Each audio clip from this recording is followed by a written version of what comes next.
How to get first sale in affiliate marketing.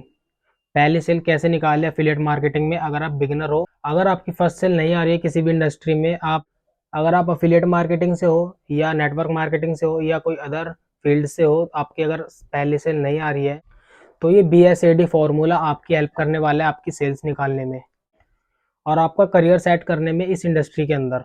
तो इस video को पूरा एंड तक देखना और एक भी पॉइंट इसका मिस मत करना। अगर आपने एक भी पॉइंट मिस किया तो बहुत कुछ मिस हो जाएगा। So hello everyone, Shahid Khan this side. चलते वीडियो की तरफ। जैसे ही हम बिजनेस स्टार्ट करते हैं, हमारा तात्पर्य रहता है कि हमारी सेल्स निकल जाए, हमारी अर्निंग चालू हो जाए, हम लोग कमाने चालू कर दे जैसे तैसे। पर होता क्या है, ऐसा नहीं हो पाता और कहीं ना कहीं हम लोग डिमोटिवेट होकर इस बिजनेस को छोड़ देते हैं। तो दोस्त, उदास नहीं होना। अगर आप इस वीडियो तक पहुंच गए हो तो बहुत ज़्यादा लकी हो। ठीक है, इस वीडियो को पूरा समझना कि मैं क्या समझाना चाह रहा हूँ। अब BSAD फॉर्मूला में सबसे पहला आता है बी। तो बी का मतलब क्या होता है? तो देखो, जो ये सब मैं पॉइंट बता रहा हूँ ये बहुत बेसिक पॉइंट है। इन पॉइंट्स पर जिसने भी काम किया उसकी ग्रोथ बहुत तेज़ी से हुई है और आपको बहुत ध्यान से समझना है। बी का मतलब होगा बी ऑलवेज रेडी। रेडी रहना है आपको हमेशा। क्योंकि क्या होता है ना, कई कई बार हम लोग आलस में रेडी नहीं रहते। सुबह उठते हैं तो हम बेड पे काम कर लेते हैं बैठे बैठे, और जब रिजल्ट्स नहीं आते तो हम उदास हो जाते हैं। कोई भी क्वालिफाइड लीड आती है तो हम उसे क्लोज नहीं कर पाते। तो इसलिए हमेशा रेडी रहो। इस बिजनेस में काम ही क्या करना है अगर आप अफिलिएट मार्केटिंग में हो तो? Lead generation, presentation, follow up and closing, that's it. सिर्फ ये 4 काम आपको करने हैं। अगर आप इसके लिए भी रेडी नहीं रहोगे तो आप अपना कैसे करियर सेट कर पाओगे, राइट? तो इसके लिए हमेशा आपको रेडी रहना है। अब दूसरा आता है एस। एस का मतलब होता है से to yourself that's it easy. अपने आप से बोलना चालू करो कि ये ईजी है, ये बहुत ईजी है। अब आपको लगेगा यार बोलने से थोड़ी ना कुछ होता है, बोलने से थोड़ी कुछ फ़र्क पड़ता है।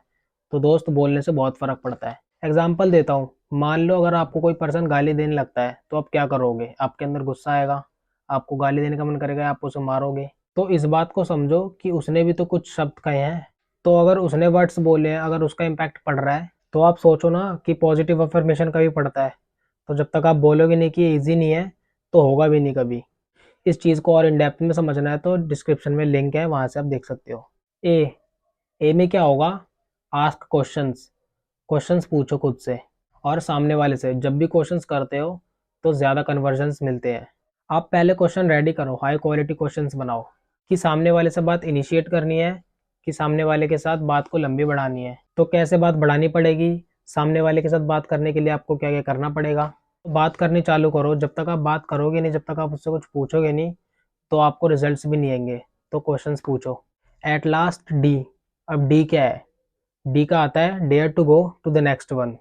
आपको अगले पर्सन तक जाने की हिम्मत रखनी पड़ेगी, आपको अगले पर्सन तक पहुंचना पड़ेगा। अगर आप अगले पर्सन तक नहीं पहुंचोगे, अगर आप इतनी हिम्मत ही नहीं करते आगे, आप इतनी हिम्मत ही नहीं कर रहे हो कि आप अगले पर्सन तक पहुंच पाओ, तो क्या आप आगे बढ़ पाओगे? इस बात को समझो कि सेल्स इंडस्ट्री में रिजेक्शंस आएंगे ही। ये रिजेक्शन का ही गेम है। जितनी ज़्यादा ना सुनोगे उतनी ज़्यादा आपको आगे कन्वर्जन्स मिलते रहेंगे। लॉ ऑफ एवरेज पर काम करना पड़ेगा। जब भी आपको कोई नो बोले तो उसका मतलब समझना नेक्स्ट अपॉर्चुनिटी, नेक्स्ट वन। ठीक है, नेगेटिव नहीं होना है। आपको अगले लीड्स के पास जाना पड़ेगा, आपको दिन के 100 लीड्स से बात करनी पड़ेगी, तब जाके आप सक्सेसफुल मार्केटर इस सेल्स की इंडस्ट्री में आप आगे जा पाओगे। लाइक करना इस वीडियो को, कमेंट्स में बताना आपको क्या अच्छा लगा। इस तरह की वीडियो को देखने के लिए चैनल को सब्सक्राइब करें। मिलते हैं नेक्स्ट वीडियो में। जब तक के लिए बाय बाय, टेक केयर, शब बखैर।